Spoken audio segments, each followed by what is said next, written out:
चलिए सब साथी बैठ जाए 10 मिनट के लिए। 10 मिनट से ज़्यादा का समय नहीं लिया जाएगा। तो साथी बाहर है वो भी अंदर आ जाए। माइक वो नहीं है।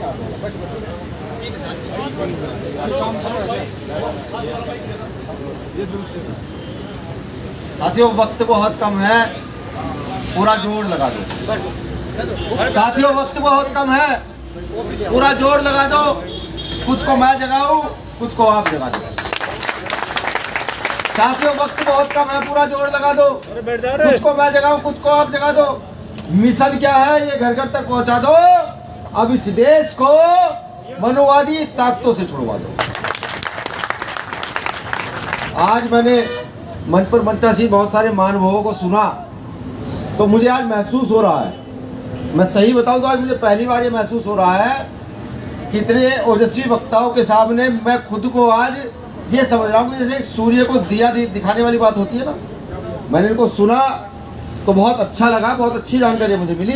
मैं बोलूँगा जरूर, लेकिन आज मैं अपने आप को तुच्छ महसूस कर रहा हूँ कि मैं एक सूर्य के सामने खड़ा होकर खुद ही दिया दिखा रहा हूँ कि भैया मुझे भी सुन लीजिए। मैं आभारी हूँ आपका कि आपने आज बहुत अच्छी जानकारी मुझे दी। शुक्रिया आप सभी का।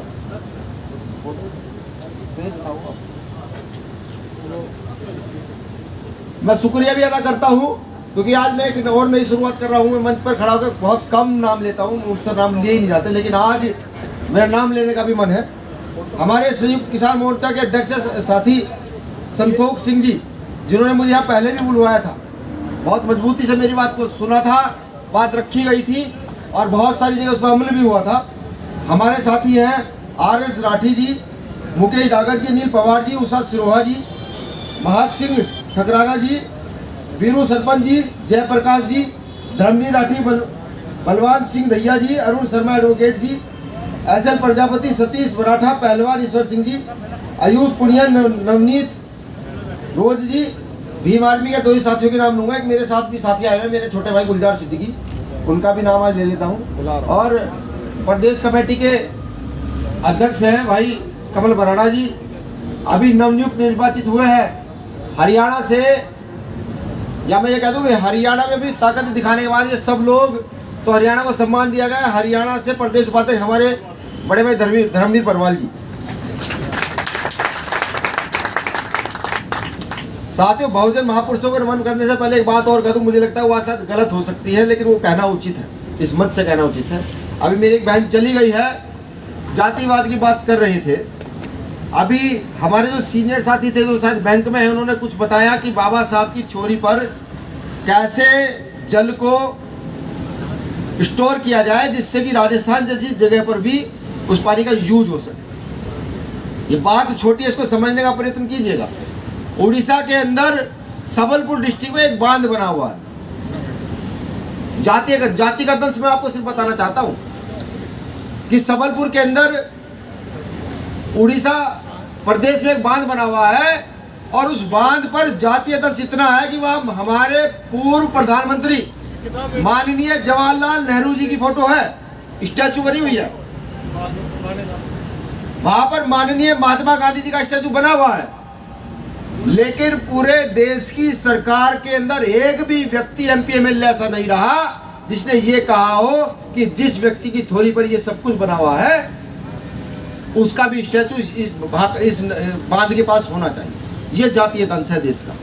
इस देश को, इस दंश को जल्दी नहीं मिटाया जा सकता। इतिहास बहुत बड़ा है। चलिए, तथागत गौतम बुद्ध, संतों में संत शिरोमणि सतगुरु रैदास जी महाराज, महर्षि वाल्मीकि, संत कबीर, गुरु नानक देव, गुरु घासीदास, या वो तमाम संत महापुरुष जिन्होंने भारत की सरजमी पर पैदा होकर के भारत के उस वर्ग को, जिस वर्ग को अधिकार नहीं थे या भारत की महिलाओं के लिए कुछ काम करने का काम किया है, ऐसे तमाम संतों को नमन और नतमस्तक करता हूँ। मैं नमन करता हूँ 21वीं सदी में जन्मे उन महामानवों को जिन्होंने धारा के विपरीत चलकर भारत के छूतों के लिए, भारत की महिलाओं के लिए, भारत के मुसलमान आदिवासी पिछड़ों के लिए, या मैं कहूं भारत की 6767 जातियां जिनको शास्त्रों के अनुसार शूद्र का दर्जा दिया गया हो, जिनका काम सिर्फ सेवा करना हो, उनके हक अधिकार की बात की हो। ऐसे सारे महापुरुषों को नमन नतमस्तक करता हूं। नाम इसलिए नहीं ले पाऊंगा क्योंकि लिस्ट इतनी लंबी है, ऐसे महापुरुषों की लिस्ट इतनी लंबी है कि जिस प्रदेश में जाता हूं वहां कई कई नाम मिल जाते हैं, कई नाम मिल जाते हैं। एक नाम जरूर दूंगा, डॉक्टर बाबा साहब बी आर अम्बेडकर। जो उनको जानते हैं, जो उनको समझते हैं, जो उनको पढ़ते हैं, वो जानते हैं डॉक्टर बाबा साहब बी आर अम्बेडकर कौन। अभी देश की आजादी की बात भी चल रही थी।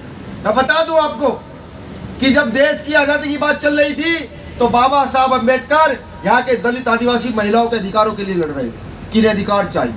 अपनी बात मजबूती से रखते थे। उस समय देश में बहुत ज्यादा पढ़े लिखे व्यक्ति थे। अंग्रेज बाबा साहब की बात को क्यों मानते थे? सवाल ये बहुत बड़ा सवाल है। अंग्रेज बाबा साहब अम्बेडकर जी की बात को इसलिए समझ पाते थे, इसलिए मान लेते थे कि बाबा साहब ने शिक्षा का स्तर अपना इतना ऊंचा किया था कि अंग्रेजों को अंग्रेजों की भाषा में जवाब दिया। अब मैं पुरानी हिस्ट्री में जाऊं तो बहुत गोलमेज सम्मेलन से लेकर सारी चीजों में नहीं जाना चाहूंगा, क्योंकि कितने धोखे इस देश के शूद्रों के साथ हुए हैं, देश के शूद्रों के साथ, जिसमें सभी जाति सभी वर्ग की महिलाएं भी आती, बहुत सारे धोखे हुए। आज एक महामानव का जन्मदिन, महात्मा ज्योतिबा फुले, या मैं कहूँ राष्ट्रपिता ज्योतिबा फुले, या मैं ये कहूँ भारत में महिला शिक्षा पर सबसे पहले काम करने वाले महापुरुष, उनकी आज जयंती। जिसको देश का राष्ट्रपिता होना चाहिए, जिसको देश में एक अलग सम्मान मिलना चाहिए, उसको रूढ़िवादी ताकतों ने लगातार पीछे धकेलने का काम किया, हमेशा पीछे धकेलने का काम किया है। लेकिन मैं शुक्रगुजार हूं उस वर्ग का जो महात्मा ज्योतिबा फुले साहब के आज इस जयंती के अवसर पर मजबूती के साथ किसान आंदोलन के साथ खड़े हैं और देश को ये बता रहे हैं कि अब देश में जो असली महापुरुष हैं, जिन्होंने वाकई देश के हित का काम किया है, उनके लिए हम लोग आगे खड़े हैं।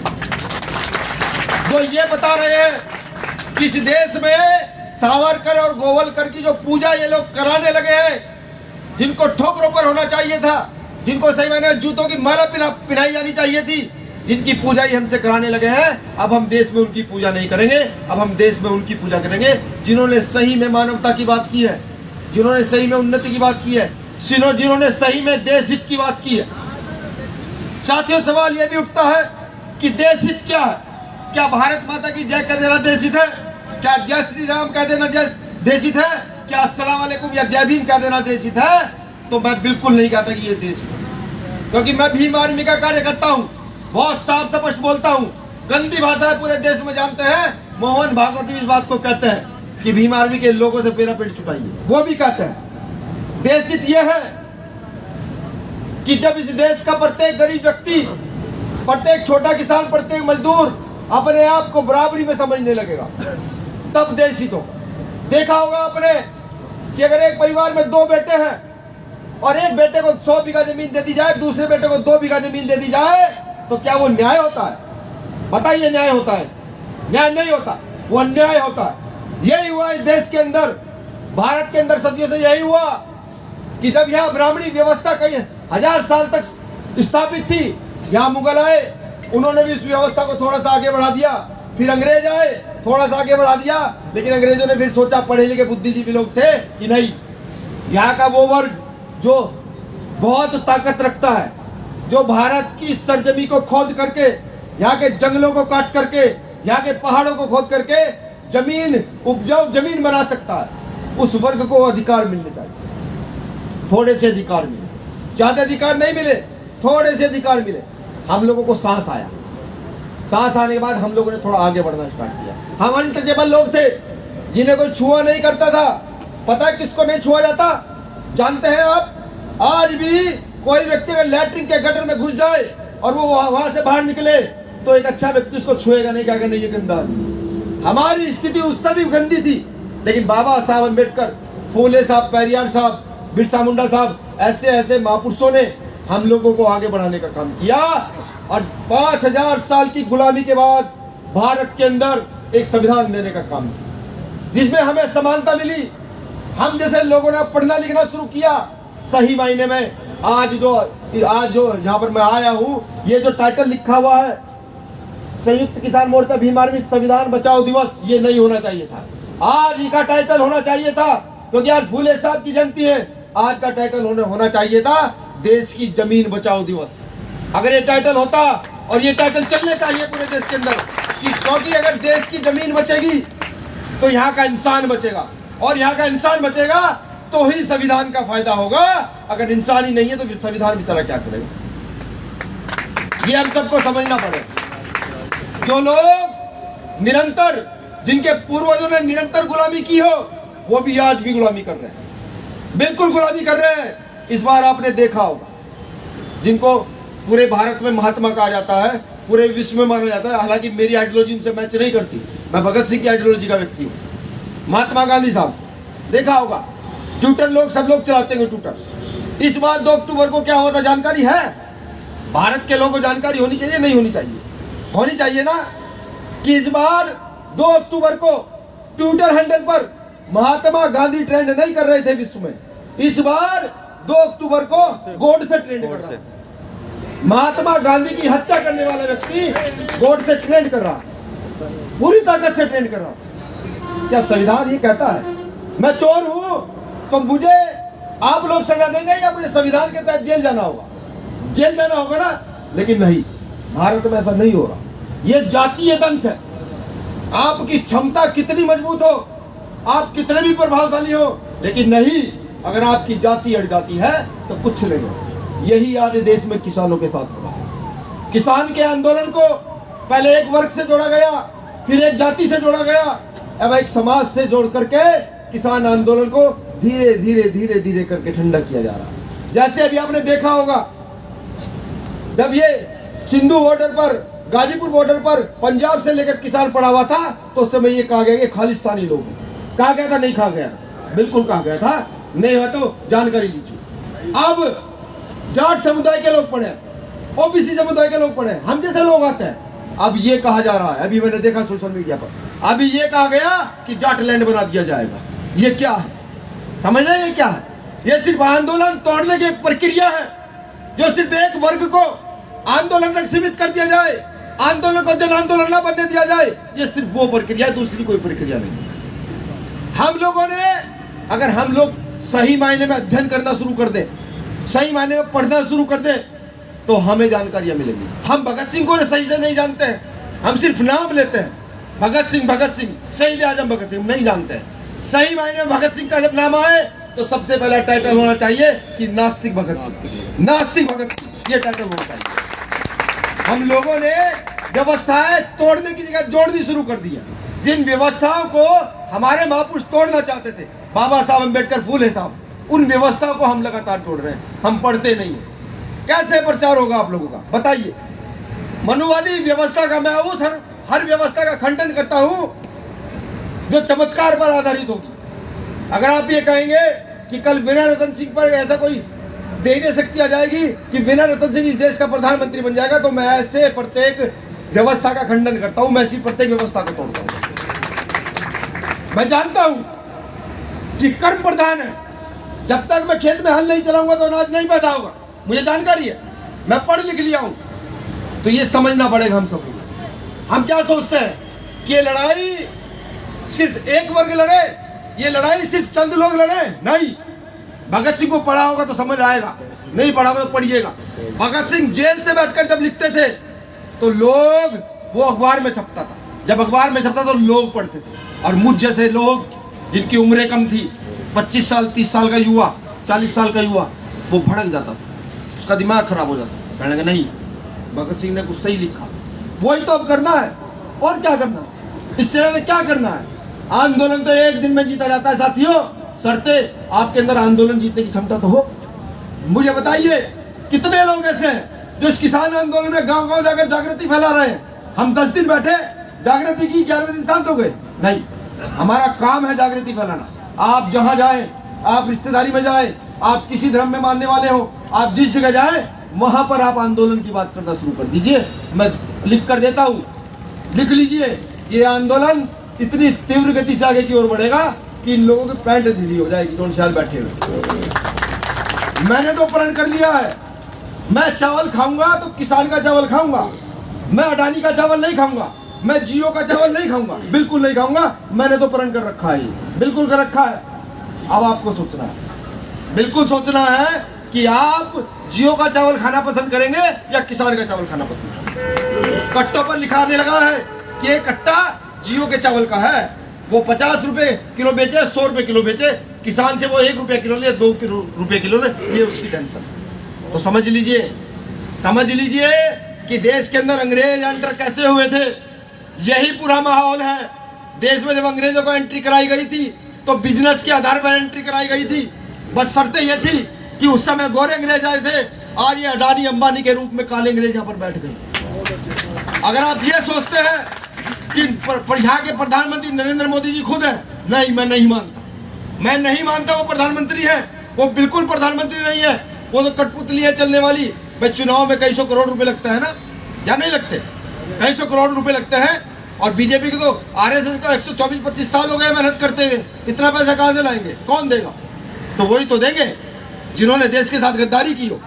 भारत के राजनेताओं के विषय में पढ़िएगा, कुछ नेता तो पाकिस्तान से आए हुए हैं, कुछ नेता वो हैं जिन्होंने रानी लक्ष्मीबाई के साथ गद्दारी की थी, कुछ नेता वो हैं जिन्होंने कौम के साथ, समाज के साथ गद्दारी की है। अगर मैं झूठ बोल रहा हूँ तो पढ़िएगा जा करके, आज के जो नेता हैं, जो जिंदा है, पढ़िएगा। आप क्या सोचते हैं वो आज आपका भला कर देंगे? वो संपत्ति के आधार पर आपको बांटेंगे, वो अपने मौज मस्ती के आधार पर आपकी व्यवस्था को लूटेंगे, वो सारे काम करेंगे। क्यों नहीं आवाज उठती देश के अंदर? किस देश की जल जंगल जमीन बांटी जाए? क्यों उड़ीसा के अंदर, क्यों छत्तीसगढ़ झारखंड के अंदर नक्सली के नाम पर लोगों को मारा जाता है? क्यों आवाज नहीं उठती कि वहां एक बच्ची के साथ 50-50 लोग रेप करते हैं? क्यों आवाज नहीं उठती? क्या सिर्फ देश सेवा गुड़गांव के, अगर आप लोग यहाँ आंदोलन में बैठे हैं, यही की होगी? नहीं। अगर हम गुड़गांव में बैठे हुए ना, तो हम छत्तीसगढ़ झारखंड की भी बात करेंगे, हम पश्चिम बंगाल की भी बात करेंगे, हम हरियाणा पंजाब की भी बात करेंगे, तो जागृति आ सकती है। अंधेरा कोई दूसरा मार्ग नहीं है, बिल्कुल नहीं है। मान्यवर साहब काशीराम ने कहा था कि जितनी जिसकी संख्या भारी उसकी उतनी हिस्सेदारी। ये नारा सुनने में नारा लगता होगा, साहब काशीराम साहब चले गए, हम जैसे लोग आज उनके फॉलोअर हैं, लेकिन इस नारे के आधार पर देश की राजनीति को वो लोग बदल के चले गए, ये भी हमें समझना पड़ेगा। साहब काशीराम ने इस नारे के आधार पर उत्तर प्रदेश से लेकर तमाम क्षेत्रों की राजनीति में फर्क डाल दिया था। सोचिए, वैचारिकता जो है, उस वैचारिकता को आगे निकालिए, न्याय की बात कीजिए। जब तक ऐसा नहीं करेंगे तो मुझे लगता है कि लड़ाई जीतनी बहुत मुश्किल हो जाएगी, बिल्कुल मुश्किल हो जाएगी। बाबा साहब अम्बेडकर भारत में ये चाहते थे कि भारत जाति मुक्त समाज होकर के रहे, ऐसा नहीं हो पाया। साहब काशीराम ये चाहते थे भारत की 6743 जातियां इकट्ठा खड़ी हो जाएं और अपनी लड़ाई को मजबूती से लड़े, क्योंकि 6743 जातियों में कौन आएंगे? किसान आएंगे, कौन आएंगे? मजदूर आएंगे, कौन आएंगे? रिक्शा चलाने वाले, जूते काटने वाले आएंगे, कौन आएंगे? जो रेडी पटरी पर पड़े रहते लोग हैं, जो रेडी लगाते हैं, वो लोग आएंगे इन 6743 जातियों। और मैं बताऊं, जब आप इतिहास पढ़ेंगे, इन 6743 जातियों में वो भी आएंगे जिन्होंने शायद राजस्थान के राजाओं को राज कराया हो, इनमें वो भी आएंगे जिन्होंने पश्चिम बंगाल से लेकर दूर दूर तक के राजाओं को राज कराया हो, वो भी आएंगे। पढ़िए तब गुनिए, जब तक पढ़ेंगे नहीं कुछ होगा नहीं। ज्योतिबा फुले साहब की जयंती खूब मना ले, लेकिन जब तक उनको पढ़ा नहीं जाएगा उन्होंने समाज सुधार के लिए किया क्या, जब तक ये हम लोगों को पता नहीं होगा, जानकारी नहीं मिलेगी। मैं तो निवेदन करता हूँ अपने बुजुर्गों से भी, मैं निवेदन करता हूँ अपनी माताओं से जो मुझसे उम्र में बड़े हैं, जिनके बच्चे मेरे जैसे हैं, जाइए जब अपने घर जाएं तो बच्चों को कहें बहुत पढ़ लिया हमने इधर उधर के काम, बहुत देख लिया हमने फिल्में, अब थोड़ा सा महापुरुषों को पढ़ लिया जाए, भारत के असली महापुरुषों को पढ़ लिया जाए। जब तक उनको नहीं पढ़ा जाएगा मुझे लगता नहीं गुना जा सकता। मैं शुक्रगुजार हूँ कि आप लोगों ने मुझे यहाँ बुलाया। आज राष्ट्रपिता ज्योतिबा फुले साहब की जयंती पर मुझे बोलने का अवसर दिया, मुझे इतने प्रेम भाव से सुना। बस मैं इसमें एक और चीज़ चाहता हूँ कि निरंतर अपने आंदोलन को मजबूत करने के लिए, खास तौर से जो भीम आर्मी के कार्यकर्ता यहाँ हैं, मेरा उनसे निवेदन है कि डेली 1 घंटा किसान आंदोलन की बात करने में कितने ऐसे साथी हैं जो लगाएंगे, हाथ खड़ा करके बता दीजिए। शाम को करना कुछ नहीं है, जिस गांव में आप रहते हैं वहीं नुक्कड़ सभा में बैठ करके किसान आंदोलन की बात करनी है और कुछ नहीं करना। एमएसपी में बात करनी है और कुछ नहीं करना। ये सिर्फ आप करना शुरू कर दीजिए। आप मत आइए आंदोलन में, मैं नहीं कहता आप आंदोलन में मत आइए आंदोलन में, लेकिन अपनी गली नुक्कड़ सभा पर बैठकर एमएसपी और किसान आंदोलन पर बात करना शुरू कर। देखिए परिवर्तन क्यों नहीं है। अभी ये जो किसान आंदोलन है, ये जो सारे चीजें आज देश में चल रही हैं, आप इसे कैसे जोड़कर देख रहे हैं मैं नहीं समझ पाऊंगा, लेकिन मैं इसको जोड़कर देख रहा हूँ, बिल्कुल जोड़कर देख रहा हूँ। अभी जैसे हमारे बड़े साहब ने कहा रिजर्वेशन की जो बात कही कि रिजर्वेशन देश में प्रतिनिधित्व पाने का एक छोटी सी प्रक्रिया, जो लोग दबे कुचले थे, जिनके पास सम्मान नहीं था, जो अनटचेबल थे, जिनको रास्ते में चलने की पानी पीने की आज़ादी नहीं थी, उनके लिए रिजर्वेशन एक प्रक्रिया है जिसे थोड़ा सा ऊपर उठ करके वे एक सम्मानित जीवन व्यतीत कर सके। ये जो देश में प्राइवेटीकरण हो रहा है ना, ये जो किसान बिल का एक लंबा चौड़ा इन्होंने वो कर दिया, सब जानते थे। ये जानते थे कि अगर आप किसानों की जमीन छेड़ोगे तो सारा का सारा देश किसान आंदोलन पर केंद्रित हो जाएगा, पूरा देश, चाहे दलित हो, मुस्लिम, आदिवासी, कोई भी हो, ये सारे लोग किसान आंदोलन पर केंद्रित होंगे, आप कुछ भी कर सकते हैं। अब मुझे एक बात बताइए, जो शाम को 9 बजे से लेकर सुबह 5 बजे तक का लॉकडाउन लगा, उसका फायदा क्या है? बताएगा कोई? क्या फायदा उसका? कोई फायदा नहीं ना। क्यों लगाया जा रहा है? लोगों को पीटने के लिए कि जो जाएगा पूछ लो कौन है, अच्छा बीजेपी वाले नहीं आ जा, फिर लड़ बजाएंगे। तो ये जो बेवकूफ़ी, ये जो पागलपन दिमाग में चला रखा है, इससे बाहर निकालना पड़ेगा। देखिए, बात करते करते एक बात और याद आ गई। डॉक्टर एपीजे अब्दुल कलाम को कितने लोग जानते हैं? जानते हैं, सब लोग जानते हैं ना। ये भी जानते हैं कि देश के मिसाइल मैन हैं। उन्हें पढ़िएगा अब जा करके कि उन्होंने कितनी मिसाइलें दी और देश के लिए क्या क्या किया। एक पंडित जी बैठकर ये कहते हैं कि डॉक्टर एपीजे अब्दुल कलाम आतंकवादी है, बैठकर ये कहते हैं। क्या शर्म की बात नहीं है देश के लिए? बताइए, शर्म की बात है नहीं है देश के लिए? क्या प्रधानमंत्री को स्टेटमेंट नहीं देना चाहिए था? ऐसे महान व्यक्ति के लिए, जिन्होंने देश को विश्व शक्ति बनाने में अपना पूरा जीवन दे दिया हो, उस व्यक्ति को आतंकवादी बता दिया जाए? यह है देश की व्यवस्था, यह है पढ़े लिखे लोगों का देश। ऐसे देश सोने की चिड़िया बनेगा नहीं, बिल्कुल नहीं बन सकता। ऐसे लोग जो संविधान का विरोध करते हैं, जो महापुरुषों के विषय में गलत बोलते हैं, ऐसे लोगों को देश में रहने का अधिकार नहीं है, बिल्कुल नहीं है। अच्छे लोग देश में रहेंगे तो देश अच्छा होगा, और अगर लोगों की सोच अच्छी होगी तो ये किसान बिल जैसा जो बिना वजह का हम लोगों को परेशान करने के लिए डाला गया है ना, ये नहीं होगा। देश की कितनी मैन पावर यूज हो रही है डेली की, जानते हैं आप? पर डे की कई करोड़ की मैन पावर यूज हो रही है साहब, कई करोड़ की पूरे देश के अंदर, सिर्फ किसान आंदोलन को लेकर। वो मैन पावर, वो माइंड अगर यहाँ पर किसी और जगह यूज होता तो क्या होता?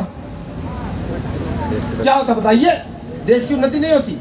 लेकिन क्योंकि ये देश बेच रहे हैं, इन्होंने हमारा दिमाग वहां लगाया, हमारी ताकत वहां लगाई। ये जानते हैं कि जो लोग भगत सिंह को पढ़ते हैं, जो लोग अशफाकुल्लाह खां साहब को पढ़ते हैं, ये जानते हैं कि उन लोगों को अगर बिजी करके नहीं रखोगे ना, तो देश में इतना बड़ा आंदोलन शुरू कर देंगे कि भगत सिंह ने तो अंग्रेजों को यहाँ से भगाने का काम किया था, ये तुम लोगों को यहाँ से भगा देंगे, लोग जानते हैं। तो अपनी मैन पावर को इकट्ठा करके रखिए, जब भी गलत हो मजबूती के साथ खड़े होइए। फर्क ये नहीं पड़ता कौन सा संगठन खड़ा हो रहा है, फर्क ये पड़ता है कौन न्याय के लिए लड़ाई लड़ रहा है। जो भी न्याय के लिए लड़ाई लड़ रहा हो, उसका कंधा मजबूत कर दीजिए। मेरे दादाजी मुझे कहा करते थे, बेटे जब आंदोलन के लिए जाए ना, और एक हाथ पैर कटा हुआ व्यक्ति तुझे मिल जाए तो उसे उठाकर अपने साथ खड़ा कर लेना। कुछ हो ना हो तेरी संख्या बढ़ जाएगी, कुछ हो ना हो सामने वालों को ये पता लग जाएगा ये एक नहीं दो है। बिल्कुल ये आज हम लोगों को करना है, बिल्कुल करना है, यही करना है कि जो लोग किसान हैं, जो लोग मजदूर हैं, समय नहीं है हमारे पास, मैं जानता हूँ अभी गेहूं कट रहे हैं, ना जाने कितना नुकसान, जो लोग आंदोलन में बैठे हैं कितना नुकसान हो रहा होगा। मेरे भी कल चाचा घर आए थे, कहने लगे इधर हमारा घूमता आ जा, गेहूं कटवा दे रहा करके। मेरे चाचा मुझे कह रहे थे, मैंने कहा भैया मेरे बस का नहीं है, मेरा काम है, मैं उसे करूँगा जाकर। कितना नुकसान हो रहा होगा इस गेहूं की कटाई में, मैं जानता हूँ सही तरीके से। तो समझ लीजिए कि हम देश में नुकसान उठाने में सबसे आगे हैं, पूरा नुकसान उठाता है भाई। कई डेली का कई करोड़ रुपए का नुकसान उठा रहे हैं ना मैन पावर के रूप में। अब किस खेती काट रहे हैं तो उसमें भी नुकसान उठा रहे हैं ना। अब हमारी जो ऊर्जा वेस्ट हो रही है इसका नुकसान नहीं उठा रहे हैं, बिल्कुल उठा रहे हैं ना। तो तैयारी कर लीजिए, ये देश दोबारा से जा रहा है उन लोगों के हाथ में जिन लोगों के हाथ से पहले हमने मुश्किल से छीना था, जिसके लिए भगत सिंह ने शहादत दी थी, जिसके लिए चंद्रशेखर आजाद ने अपनी शहादत दी थी, जिसके लिए बहुत सारे महापुरुषों ने अपनी शहादतें दी थी। देश उस ओर जा रहा है और मेरा ये कहना है कि देश में जाति धर्म सेकंड प्रायोरिटी होनी चाहिए, देश फर्स्ट प्रायोरिटी होना चाहिए। अभी आप सब लोगों ने देखा होगा, हांगकांग में एक आंदोलन चला था, देखा सब लोगों ने? हांगकांग में सरकार के खिलाफ एक आंदोलन चला था, अनेकों युवा मरे।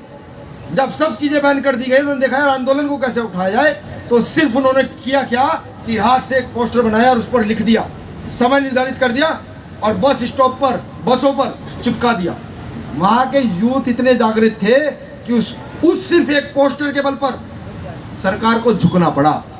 और भारत का युवा कहाँ उलझा हुआ है? धर्म में, भगवानों में, देवी देवताओं में। देश की बात सोच कौन रहा है मुझे बताइए ना? नहीं सोच रहा है कोई। और अगर आप ये मानते हैं कि सावरकर के लोग देश का भला सोच लेंगे, कच्छे पहनने वाले लोग देश का भला सोच लेंगे, तो भैया उन्होंने तो पहले जाति धर्म किए हैं, तो आगे कैसे देश का भला सोच लेंगे? ये देश हिंदू मुस्लिम सभी का है। जो लोग इस देश को तोड़ना चाहते हैं वो तोड़ नहीं पाएंगे। पहले भी एक बार ये लोग बंटवारा कर चुके हैं देश का, किया है नहीं किया है? एक बार बंटवारा कर चुके हैं। और जब लड़ाई होती है ना, परिवार में लड़ाई होती है, तो दो भाई बंटते हैं। फिर वो कहता है पिताजी को अपने, भाई मेरे हिस्से की जमीन मुझे दे दे और इसके हिस्से की जमीन से दे दे। तो आपको नहीं लगता कि देश को दोबारा बंटवारे के कगार पर लाकर खड़ा कर दिया जा रहा है? नहीं लग रहा? ये जाट लैंड, ये खालिस्तानी, ये आतंकवादी, ये उसी का प्रारूप नहीं है? समझिए, सोचिए, अपनी आने वाली नस्लों को तैयार कीजिए।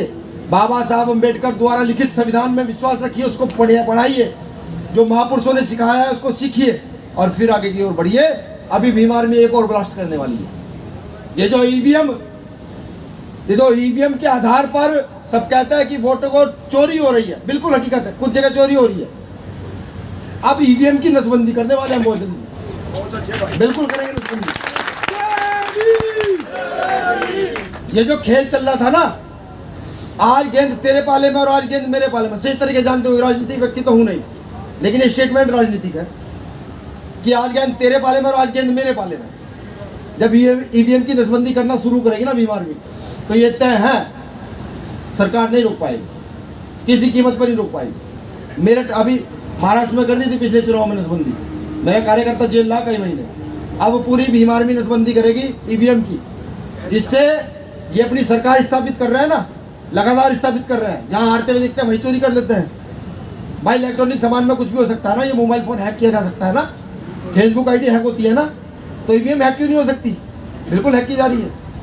तो जब तक उसकी नसबंदी नहीं होगी ना, तो हमें ऐसे ही अपनी ऊर्जा को व्यर्थ करना पड़ेगा। भीम आर्मी जल्दी नसबंदी करेगी, पूरे देश में एक बड़ा कैंपेन चलाएगी ईवीएम को हटाने के लिए।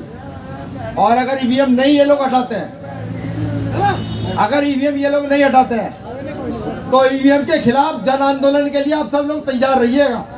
जैसे आज जमीन बचाने के लिए जन आंदोलन के लिए हम सब तैयार हैं, ऐसे ईवीएम के खिलाफ जन आंदोलन के लिए तैयार रहिएगा। आप किस पार्टी में है फर्क नहीं पड़ता, आप किस समाज से फर्क नहीं पड़ता। अगर वाकई आप भारत देश के हित की बात करते हैं, वाकई आप ये सोचते हैं कि देश जैसे सोने की चिड़िया था ऐसे सोने की चिड़िया होना चाहिए, तो साथ खड़े होइएगा। निवेदन है आपके छोटे भाई और बेटे का, मजबूती से निवेदन है। और हम तो लड़ेंगे, हमने सीखा है लड़ना भगत सिंह से, हमें सिखाया लड़ना आप लोगों ने, आप लोगों को संघर्ष से लड़ना सीखा है। मरने से नहीं डरते भीम आर्मी के लोग, लाखों मुकदमे हैं भीम आर्मी के लोगों पर, कर दे भाई। हम जानते हैं ना, जिस दिन हमने 6767 जातियां पूरे देश में एक की और उठा करके इस देश की राजगद्दी को अपनी तरफ खींच लिया, एक सिग्नेचर से सारे मुकदमे खत्म कर दिए, हम जानते हैं। और ये हम करेंगे, ये करेंगे। पूरा देश जानता है कि SC/ST हक का आंदोलन एक दिन में जीत के दिखाया था, पूरा देश जानता है। गुरु रैदास घर का आंदोलन एक दिन में जीत के दिखाया था, ये पूरा देश जानता है। और लड़ेंगे, मजबूती के साथ लड़ेंगे, अपनी संख्या बल के आधार पर लड़ेंगे, लोकतांत्रिक व्यवस्था के आधार पर लड़ेंगे, संविधान में रहते हुए लड़ेंगे। इस बीच मेरे मुंह से कुछ गलत निकला हो तो मैं माफी चाहूंगा, चंद लाइनों से अपनी बात खत्म कर दूंगा। साथियों, हम तो फकीरी मिजाज रखते हैं, अपनी ठोकरों में ताज रखते हैं। साथियों, हम तो फकीरी मिजाज रखते हैं, अपनी ठोकरों में ताज रखते हैं। कल की परवाह भीम आर्मी के लोग नहीं करते दोस्तों, भीम आर्मी के लोग तो अपनी मुट्ठी मार रखते हैं, अपनी मुट्ठी मार रखते हैं। जय भीम, जय भीम, जय भीम आर्मी, जय संविधान, जय विज्ञान, जय जवान, जय। अरे रुक जाइए यार, अगले आंदोलन जब भी होंगे जमीन बचाने को लेकर के होंगे। जय जमीन और जय भारत के नाम से होगी। जय भीम जय भारत।